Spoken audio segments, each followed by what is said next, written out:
Welcome to HoodChampionBoxing and Sports. In boxing, you find a way to win or you find a way to lose. So Sean O'Malley wants to fight Geronta Davis. Now, if you don't know who Sean O'Malley is, he's an MMA fighter over there in the UFC, and he's doing very well, man. He's has a name for himself, got a big win last night, known for his knockout power. Now, he's 17-1 with 12 KOs, 4 decisions and 1 submission over there in the UFC.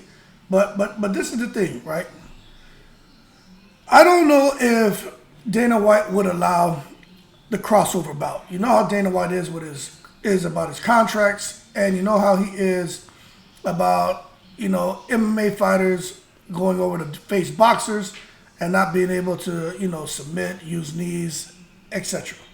But the thing that a lot of these MMA fighters, not just in the UFC, and fighting MMA across all the different platforms, they know the amount of money they can make if they're a big name in the MMA world and they come over to do a crossover bout with a boxer.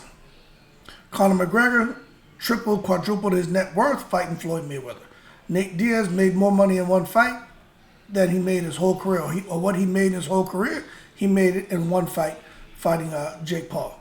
So when you see O'Malley now, who's calling out Tank Davis, there's a reason for that, okay? Now, the thing is, a lot of people don't know who the hell O'Malley is over in the boxing world. Everyone in the boxing world knew who Nate Diaz was. Everyone in the boxing world knew who Conor McGregor was. At the same time, if they build this fight up the right way, the entire boxing world will know who O'Malley is, and this could be a very interesting fight. The problem for O'Malley deciding that he wants to come now and fight a guy like Tank Davis, as I'm going to show you right here. I'm going to show you the problem, right? Because boxing is a different world, which O'Malley knows. You come fighting Tank Davis, man. 29 wins. He has 27 knockouts, right? And 93% KO ratio. You're coming here to fight a guy who's a knockout artist. You're in here trying to box and deal with someone with an expanded amateur pedigree, who's dominated all of his opponents since he turned a professional, and thinking you're going to stand some kind of chance against him.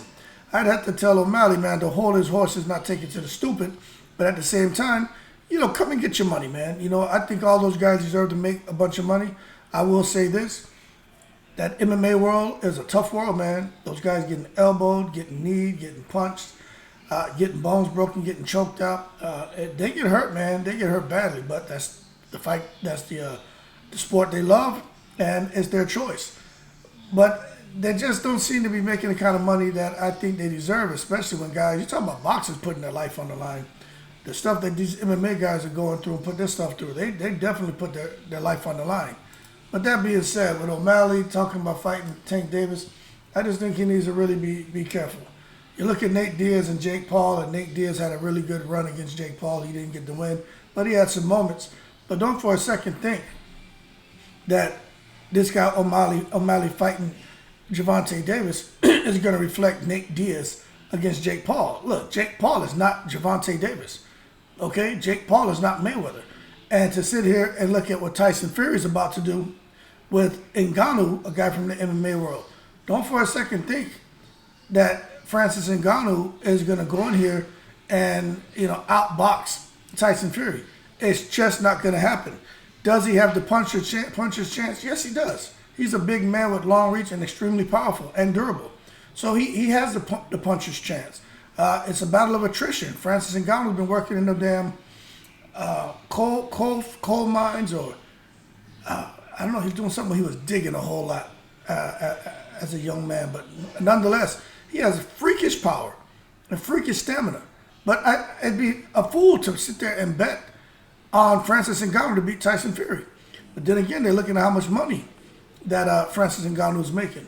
So if this guy O'Malley wants to make a boxing debut against Geronta Davis, you can't fault him. You know what I'm saying? But I tell you what, he's getting some attention because now Ryan Garcia has come out and said, "Hey, look, I need a little tune-up fight. You trying to get your feet wet in boxing? You and I can square up." So you can see that the UFC or the MMA fighters want to fight boxers, but the boxers also want to fight the MMA fighters. Because when you bring those two worlds together, man, it's a lot of money. And, people get behind stuff like that. They really do. But I don't know. I think for some of these MMA fighters, if they win a couple rounds and get a boxer, that's a success for them. If a boxer goes to the MMA world and they win a couple rounds against an MMA fighter, that's a win to them.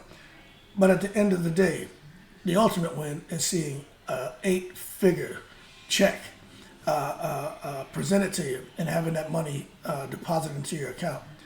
But we'll see what happens, man. Boxing and MMA are two different sports, and I think Sean O'Malley will be quickly reminded of that if he even thinks about getting in a ring with a killer like Tank Davis. Just like Tank Davis will be quickly reminded of that if he got into that octagon with Sean O'Malley and wasn't able to land that big shot and somehow ended up in a tussle and O'Malley gets him to the ground. It's all over for Tank Davis. That being said, more to come on this, but I just don't think Dana White's going to allow it. We know how those contracts are written. Very unfortunate. That being said, y'all keep cool. Shout out to the veterans, all 7 continents. In the breeze.